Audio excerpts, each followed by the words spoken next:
দর্শক, বোরিং বার্তার পক্ষ থেকে আপনাদেরকে স্বাগতম। আজকে আমাদের জাতীয় বাজেট নিয়ে বিশেষ আয়োজন। আগামী 2026-27 অর্থ বৎসরের বাজেটের নানা দিক নিয়ে আজকে আমাদের স্টুডিওতে উপস্থিত আছেন দ্য বাংলাদেশ ডায়ালগের পরিচালক আসলাম বেগ সায়েম। আমরা বাজেটের নানা দিক নিয়ে আজকে তার সঙ্গে কথা বলবো।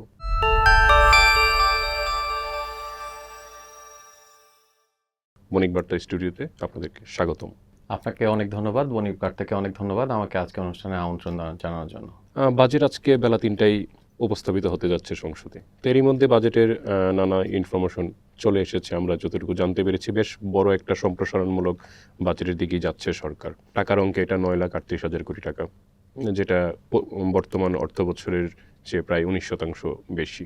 আসলে কেমন দেখছেন এই বাজেটটা, কেমন হতে যাচ্ছে? প্রথমত বাংলাদেশে বিগত দিনের পরিপ্রেক্ষিতে বলতে হয় এই বাজেট একটি ঐতিহাসিক বাজেট, বিকজ প্রায় 17 বছর পরে বাংলাদেশ একটি গণতান্ত্রিক অংশগ্রহণমূলক নির্বাচনের মধ্য দিয়ে একটি গণতান্ত্রিক সরকার পেয়েছে, যেটি প্রথম বাজেট দিতে যাচ্ছে এবার। গত বছর যে অন্তর্বর্তীকালীন সরকার বাজেট দিয়েছে সেটি আসলে আপৎকালীন বাজেট ছিল। তারা অনেক কিছুতেই রয়েছে বরাদ্দ দিয়েছে, অনেক কিছুতেই আসলে যতটুকু পারা যায় ততটুকু বরাদ্দ রেখেছে। তারা ট্যাক্স নেট বেশি বাড়াতে পারেনি, যেহেতু একটি নির্বাচিত সরকার ছিল না। এবার নির্বাচিত সরকার স্বভাবতই তারা বেশ কিছু সিদ্ধান্ত এমনভাবে নেবে যেগুলো আসলে অজনপ্রিয় হবে কিন্তু দেশের জন্য প্রয়োজনীয় হবে। আমাদের বর্তমান বাজেটের বাস্তবতা বুঝতে গেলে বুঝতে হবে যে আমরা আসলে কোন পর্যায়ে অর্থনৈতিকভাবে পৌঁছেছি। 5ই আগস্টের যে গণঅভ্যুত্থান, সেটির একটি অর্থনৈতিক প্রেক্ষাপট আছে। গণঅভ্যুত্থানের আগেই ইউক্রেন রাশিয়া যুদ্ধের পরবর্তীতেই দেশ কিছু অর্থনৈতিক ইস্যুস ফেস করা শুরু করে, যেমন হাই ইনফ্লেশন, একটা জবলেস গ্রোথের মধ্য দিয়ে আমরা দীর্ঘদিন ধরে যাচ্ছিলাম। তার পাশাপাশি আমাদের যে ফরেন এক্সচেঞ্জ, সেটা ডিপ্লিট করা শুরু করে খুব তাড়াতাড়ি। মূলত ডলার বিপরীতে টাকার দ্রুত দরপতনের কারণেই এই সমস্যাটা শুরু হয়। সেই প্রেক্ষিতে আমাদের বিগত সরকার থেকে শুরু করে অন্তর্বর্তী সরকার, বর্তমান সরকারও আমদানি খাতে উচ্চ শুল্ক বজায় রেখেছে আমদানি কমিয়ে নিয়ে আসার জন্য। তার পাশাপাশি আমদানি কম হলেও দেখা যাচ্ছে যে আপনার বিলাসদ্রব্য আমদানি কম না হয়ে সেটি স্বাভাবিক আছে, আমাদের ক্যাপিটাল গুডস আমদানি কম হচ্ছে। তো বর্তমান বাজেটে আমরা যেটা দেখতে পেয়েছি, আমি যদিও পেশ হবে আরেকটু পরে, কিন্তু এখন পর্যন্ত যতটুকু আভাস পেয়েছি সেখানে দেখেছি যে আপনার মূলধনী দ্রব্যে আপনার শুল্ক কমিয়ে নিয়ে আসা হবে। আগের মতোই ফিনিশ গুড বা প্রডিউস যেটা গুড, সেটাতে শুল্ক বজায় রাখা হবে, সেটি একটি ভালো দিক। এটির পাশাপাশি এবার প্রথমবারের মতো সিটিজেন্স বাজেট নামে একটা বুকলেট সম্ভবত সরকার চালু করছে, যেটাতে আপনি আমি, বিশেষ করে যারা সাধারণ মানুষ, লেইম্যান যারা, তারা আসলে বাজেটের খুঁটিনাটি সম্পর্কে জানতে পারবেন। এই ব্যাপারটাকে আমি সাধুবাদ জানাই। জনগণকে বাজেট সম্পর্কে অ্যাওয়্যার করা খুবই দরকার, কারণ জনগণ বাজেটের মাধ্যমে জানতে পারে সরকার তার কাছ থেকে কীভাবে টাকা নিচ্ছে এবং কীভাবে টাকাটা সে পরিশোধ করবে। এটিও একটি সামাজিক চুক্তির অংশ। তো আমরা বাজেটে যদি দেখতে পাই যে কিভাবে সরকার এই 9,38,000 কোটি টাকা তুলবে, তো সেটার পরিপ্রেক্ষিতে আমরা আরও হয়তো আলোচনা করব। কিন্তু এটি একটা উচ্চাকাঙ্ক্ষী বাজেট, কিন্তু এটি বাস্তবায়ন করাটাও কঠিন হবে। কিন্তু এই মুহূর্তে আসলে বাংলাদেশে এর চাইতে ভালো উপায় ছিল বলে আমি মনে করি না। আপনি যেটা বলছিলেন যে বাস্তবায়নের কথা, আমরা যদি বাস্তবায়নের দিকে আসি, ইভেন হচ্ছে যে লাস্ট যেই ফিসকাল ইয়ার গেল 24-25, ওই বছরে তো আমরা 7,90,000 কোটি টাকার একটা বাজেট দেওয়া হয়েছিল। তো সেই অর্থ বছরে তো খুব বেশি বাস্তবায়ন হয় নাই। আপনার সব মিলে 6,31,000 কোটি টাকার মতো বাস্তবায়ন হয়েছে। তো প্রতি বছরই আসলে আপনার এরকম যায়, আপনার 15-16% মতো বাস্তবায়ন হয় না। তো সেই বাস্তবতার নিরিখে এবারের এই বড় বাজেট, এটাও কি আসলে বাস্তবায়ন হবে? আপনার কি মনে হয়? বাজেটের যে খরচের খাত, সেটিতে আসলে দুটো পার্ট, একটি হলো উন্নয়নমূলক, একটা অনন্যমূলক বাজেট। তো উন্নয়ন বাজেটকে আমরা এডিপি বলি। তো সেটিতে দেখা যায় যে পুরো বছরই দেখা যায় যে ঢিমে তালে চলতে থাকে এডিপি, কিন্তু বছরের শেষ 2 মাসে এসে এডিপি বাস্তবায়নের হার বেড়ে যায়। প্রত্যেকবারই এটি ঘটেছে, এবারও ব্যতিক্রম না। জুন মাসে সর্বোচ্চ হয়। জি, সর্বোচ্চ হয়। এটিতে আসলে দায়সারাভাবে তারা খরচ দেখাতে থাকে, কিন্তু কতটুকু ফাংশনালি এবং কতটুকু ইফিশিয়েন্টলি খরচ হয় সেটা নিয়ে আসলে অনেক সময় বরাদ্দ পরের অর্থ বছরে চলে যাবে, পাওয়া যাবে না, এই জন্য হচ্ছে যে শেষ সময় একটা বরাদ্দ নিয়ে রাখা হয়। এর পাশাপাশি আমরা যেটা দেখেছি, এডিপির একটা বড় অংশ কিন্তু আপনার জ্বালানি খাতেই খরচ হয়ে যায়। আপনি যদি বাস্তবায়ন দেখেন, হয়তো বড় অংশ বাস্তবায়িত হয়েছে, কিন্তু তার মধ্যে শতভাগ বা তার চেয়ে বেশি হলো জ্বালানি খাতে, যেটা আসলে প্রোডাকশন দিচ্ছে, কিন্তু তার চেয়ে বেশি যেখানে ইনফ্রাস্ট্রাকচার ডেভেলপমেন্ট, যেটা আপনাকে লং টার্ম সার্ভ করবে, যেটা আসলে ওপেক্স না ক্যাপেক্স, সেটি কিন্তু আপনার কম রয়ে যায়। তার মানে আপনার ইনভেস্টমেন্টটা কম হচ্ছে এবং তার পরিপ্রেক্ষিতে আপনার টার্নওভার ভেলোসিটি অফ মানি সব কিছুই কম হচ্ছে। বাজেটের যে শুধু দিলে তো হবে না, আপনার বাজেট বাস্তবায়নের সক্ষমতা থাকতে হবে। সরকারের যে বর্তমানে ওয়ার্কফোর্স, সরকারের যে কর্মদক্ষতা, সরকারের যে ম্যান্ডেট, যে সেটা সম্পূর্ণভাবে সরকারি কর্মকর্তাদের মধ্যে এটা রিফ্লেকশন দেখা যাচ্ছে কিনা সেটা একটা বড় বিষয়। এর পাশাপাশি সরকার এবার সরকারি কর্মচারীদের বেতন বাড়ানোর সিদ্ধান্ত নিয়েছে, যেটা বাস্তবায়িত হতে দেখব আমরা, আশা করা যায়। এটা এ কারণে অনেকেই বলছেন, বিশেষ করে অর্থনীতিবিদরা, যারা আশঙ্কা করছেন যে বাজারে একটা মূল্যস্ফীতি দেখা যেতে পারে। সরকারও হয়তো এ ব্যাপারে যথাযথ প্রস্তুতি রেখেছে, কারণ সুদের হার কমানোর ব্যাপারে কোনো ধরনের আমরা কিছু শুনিনি, বরং উল্টোটা সুদের হারটা ধরে রাখা এবং প্রয়োজনে তা বাড়ানোর একটা কথা শুনছি। এবং বৈশ্বিক বর্তমান পরিস্থিতিতে অবশ্যই সুদের হার আসলে কমানোর কোনো সুযোগ নেই, কারণ বড় বড় অর্থনীতিগুলো সুদের হার বাড়িয়ে চলেছে। তো বাংলাদেশে আসলে সুদের হার কমালে এক্সচেঞ্জ রেট ফল করবে, সেটি স্বাভাবিক। কিন্তু এর বিপরীতে একটা চমৎকার ব্যাপার হলো যে আমাদের এখন আসলে বিশেষ করে বিলাসী পণ্যগুলো আমদানি কমে গেছে গত কিছু দিনে, খুব ভেরি রিসেন্টলি, যেটা কারণে আসলে আমরা কেন্দ্রীয় ব্যাংক ডলার কিনছে খোলা বাজার থেকে। তো সেটার কারণে আমরা ডলারের মূল্যটা ধরে রাখতে পারছি। কিন্তু এর পাশাপাশি আমাদের দেখতে হবে যে আমাদের অর্থনীতির মূল চাবিকাঠি রেমিট্যান্স, এর পাশাপাশি আমাদের যে আরএমজি সেক্টর সহ সেই আমাদের ফরেন এক্সচেঞ্জ আর্নিং যে সেক্টরগুলো আছে সেগুলোকে ধরে রাখা এবং কনসলিডেট করা। এটার এগেনস্টে আমাদের বৈদেশিক যে ডোনার ম্যানেজমেন্ট, লোন ম্যানেজমেন্ট, সেটিকে আরও উন্নত করতে হবে, কারণ আমরা কত পার্সেন্ট ইন্টারেস্টে লোন নিচ্ছি সেটা খুবই ইম্পর্ট্যান্ট। আমরা এখন ওয়ার্ল্ড ব্যাংক থেকে 0.2% থেকে 4% লোন নিতে পারি, আবার চায়না এক্সিম ব্যাংক থেকে আমরা 6% প্লাস হারেও লোন নিতে পারি। আমাদের দেখতে হবে যে আমাদের আসলে কোথায় আমাদের দেশের স্বার্থটা বেস্ট লাই করে। আপনি যেটা বলছিলেন সুদের হারের কথা, আমরা যদি একটু ব্যবসা বাণিজ্য পরিস্থিতির দিকে আসি, এখন কিন্তু হিস্টোরিক্যালি আমাদের প্রাইভেট সেক্টরের ক্রেডিট গ্রোথ আপনার লো, আপনার 4.75, যেটা আপনার লাস্ট 2 ডেকেডের মধ্যে হচ্ছে যে লোয়েস্ট বলা যায়। আমরা রপ্তানির পরিসংখ্যান যদি দেখি যে আপনার ডিগ্রোথ আসছে এখন পর্যন্ত। ইভেন আপনার ইম্পোর্টের ক্ষেত্রে আমরা যদি দেখি যে আপনার intermediate goods, industrial raw materials, capital machineries, এগুলো কিন্তু আপনার হচ্ছে যে ডিক্লাইনিং। তো এইসব ইন্ডিকেটরের যেখানে আপনি একমাত্র আমাদের পজিটিভ ইন্ডিকেটর একটা হচ্ছে যে রেমিটেন্স। তো এই ধরনের একটা চ্যালেঞ্জিং এনভায়রনমেন্টে আপনার হচ্ছে যে আপনি যেটা বলছিলেন সুদের হার এত বেশি যদি থাকে, আপনার আমরা যেটা দেখছি যে প্রাইভেট সেক্টর থেকে বিনিয়োগ আসছে না, আমাদের প্রাইভেট সেক্টর লেড ইকোনমি। তো সেক্ষেত্রে আপনার প্রাইভেট সেক্টরে গ্রোথ না হলে, তারা নতুন করে ইনভেস্টমেন্ট যদি না যায়, তাহলে সেক্ষেত্রে আমাদের গ্রোথই বা কীভাবে হবে, কিংবা হচ্ছে যে আমাদের অর্থনীতি বা সামনের দিকে কীভাবে এগোবে?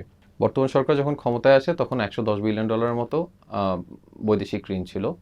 এর মধ্যে প্রায় 80% এর বেশি হলো পাবলিক সেক্টর ঋণ, মানে সরকারের ঋণ। এটি কিন্তু বর্তমান সরকার নিজের না, বরং তারা ইনহেরিট করেছে। বড় অংশ কিছুটাই অন্তর্বর্তীকালীন সরকারের আছে, তা কিন্তু এর বড় অংশই বিগত সময়ের সরকার, আওয়ামী লীগ সরকার দিয়ে গেছে। তো আসলে এটা মেনটেন করতে হবে। প্রত্যেক বছর লোন সার্ভিসিংয়ের পরিমাণ আমাদের আসলে ক্রমান্বয়ে বাড়ছে, যেটি আওয়ামী লীগের শেষ বছরে ছিল $3.5 থেকে $4 বিলিয়ন মধ্যে। অন্তর্বর্তীকালীন সরকার আসার পরে 5 থেকে 5.5 বিলিয়ন, এবছর থেকে সেটি 7 বিলিয়নের ঘরে পৌঁছাতে পারে। আমাদের বিগত সরকার বিশাল অঙ্কের অর্থ লোন নিয়ে বড় বড় প্রকল্প বাস্তবায়ন করার কারণে সেই প্রকল্পগুলোর অনেকগুলোই কিন্তু আলোর মুখ দেখেনি। যেমন কয়েক বিলিয়ন ডলার প্রকল্প আছে, একটি আছে আমাদের চট্টগ্রামের কর্ণফুলী নদীর তলদেশ দিয়ে যে টানেলটা গিয়েছে, সেটি কিন্তু ইফেক্টিভ না। এখন আপনার পত্রিকার পাতায়, সম্ভবত বণিক বার্তাতেই আমি পড়েছি যে প্রতিদিন আসলে তার লোকসান হচ্ছে, হ্যাঁ, অপারেশনাল লস হচ্ছে। এর পাশাপাশি আমাদের দাসেরকান্দি একটা ওয়াটার ট্রিটমেন্ট প্ল্যান্টের প্রজেক্ট আছে। এমন সারা দেশ জুড়ে অজস্র প্রজেক্ট আছে যেগুলো আসলে তার ফুল ক্যাপাসিটিতে এখনও কাজ করছে না, কিন্তু লোন সার্ভিসিং আমাদের করতে হচ্ছে। তো বর্তমান সরকারের হাতে আসলে আর কোনো অপশন নেই। একটি অপশন আছে, ইকোনমিটাকে স্বাভাবিকভাবে কাজ করতে দিয়ে নর্মাল ইকোনমিক গ্রোথ নিশ্চিত করা। আমরা সেটাই দেখব আসলে, ইকোনমিটাকে বর্তমান যে বাজেট, ইকোনমিটাকে স্টেবল করে আমাদের এমপ্লয়মেন্টটাকে আরও বেশি স্টিমুলেট করে কিভাবে আসলে জব ক্রিয়েশন করা যায় এবং এর পাশাপাশি ইকোনমিক গ্রোথটা নিশ্চিত করা যায়, সেটা আমাদের করতে হবে। কারণ বিগত সময়ে আমাদের কাগজে কলমে গ্রোথ হয়েছে, কিন্তু জবলেস গ্রোথ যেটাকে বলে সেটি হয়েছে। সেটার একটা ক্লাসিক এক্সাম্পল হলো আমাদের দেশ। সো আমাদের প্রত্যেক বছর যে 7 থেকে 8 লাখ মানুষ আহ, আম, কেউ কেউ বলেন 10 লাখ মানুষ কর্মক্ষেত্রে ঢুকছেন, সেই মানুষদের কিন্তু চাকরি সেভাবে তৈরি হচ্ছে না। সেই চাকরি তৈরি করা এবং সেই চাকরির বাজারকে ফর্মাল ইকোনমিতে নিয়ে আসা হলো বিএনপি সরকারের জন্য বড় চ্যালেঞ্জ। আপনি ঋণের কথা বলছিলেন সরকারের। আমরা যদি দেখি লাস্ট আপনার মার্চ পর্যন্ত যে স্ট্যাটিস্টিক্স, তাতে আপনার সরকারের লোকাল এবং ফরেন লোন মিলিয়ে হচ্ছে যে প্রায় 24 লাখ কোটি টাকার মতো ঋণ আছে। এই অর্থ বছরও বেশ বড় একটা বাজেট ঘাটতি, 2,43,000 কোটি টাকা। সেটাকে ফাইন্যান্স করার জন্য হচ্ছে যে আপনার স্বাভাবিকভাবেই হচ্ছে যে লোকাল এবং ফরেন সোর্স থেকে লোন নিতে হবে। এবং আমরা বাজেটে যেটা দেখছি, আপনার ডেভেলপমেন্ট এক্সপেন্ডিচারের চেয়ে ক্রমান্বয়ে কিন্তু আমাদের বাড়ছে। অপারেটিং এক্সপেন্ডিচারে আমাদের ইভেন রেভিনিউ ইনকাম দিয়ে হচ্ছে যে আমরা অপারেটিং এক্সপেন্ডিচার পুরোপুরি মিট আপ করতে ফুলফিল পারছি করতে না। পারছি না। এখন সরকারের যে খরচ বেড়ে যাচ্ছে, স্বাভাবিকভাবেই হচ্ছে যে অপারেটিং এক্সপেন্ডিচারও আরও বাড়বে। তো এই অবস্থায় সামনে তো আমাদের ঋণের চাপ আরও, নতুন করে ঋণ অ্যাড হতে যাচ্ছে, ঋণের চাপ আরও বাড়বে। সেক্ষেত্রে কি আসলে সামনের পরিস্থিতি কেমন দেখছেন? এই মানে ঋণ পরিস্থিতি কিভাবে সামাল দেওয়া সম্ভব, বা আসলে কি সেটা কি সামাল দেওয়ার মতো অবস্থায় থাকবে যদি ক্রমপুঞ্জীয়িত হারে ঋণ বাড়তে থাকে? দেখেন, ঋণ তো বাড়বেই, কিন্তু আমি যেটা বললাম যে আপনার ঋণের সঠিক ব্যবহারটা এবং ইফিশিয়েন্ট ব্যবহারটা নিশ্চিত করতে হবে। আমরা ঋণগুলো কত পার্সেন্ট ইন্টারেস্টে নিচ্ছি। ইভেন আমাদের নন কনভেনশনাল লোন কিন্তু এখন বাড়ছে আগের জি তুলনায়। জি জি এটা যদি এলডিসি থেকে উত্তোলন হয়ে যেত, তাহলে আমাদের ঋণের যে ইন্টারেস্ট এটা আরও বেশি হতো।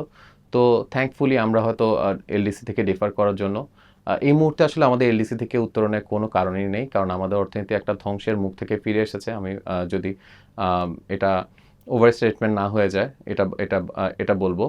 এখন এই অর্থনীতির জন্য আমাদের নিবিড় পরিচর্যা দরকার।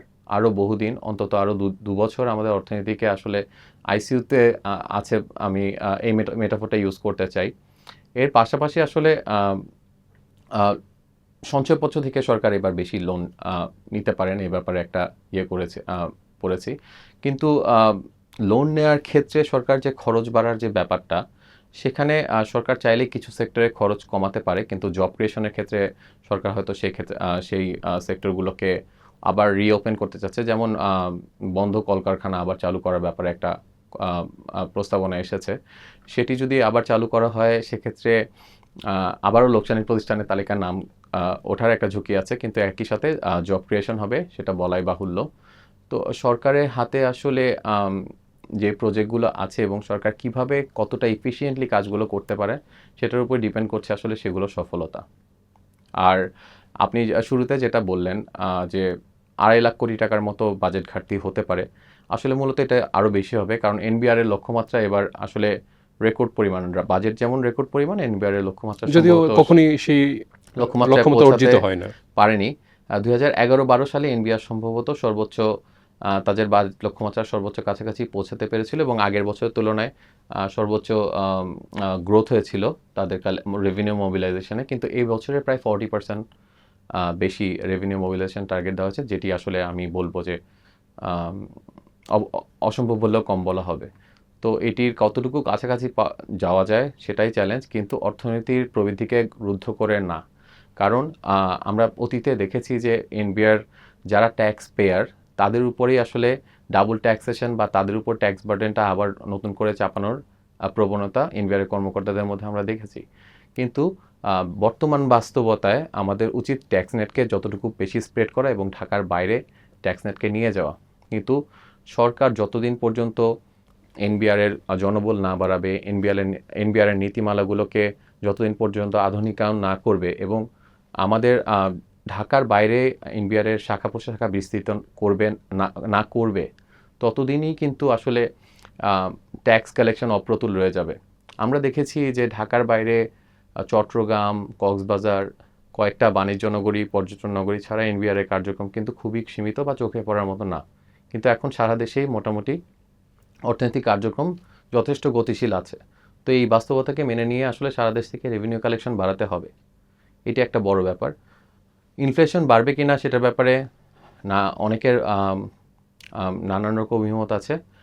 ইনফ্লেশন আমরা দেখেছি যে মেয়ের ইনফ্লেশন আসলে 9 হয়ে গেছে 8.72 থেকে।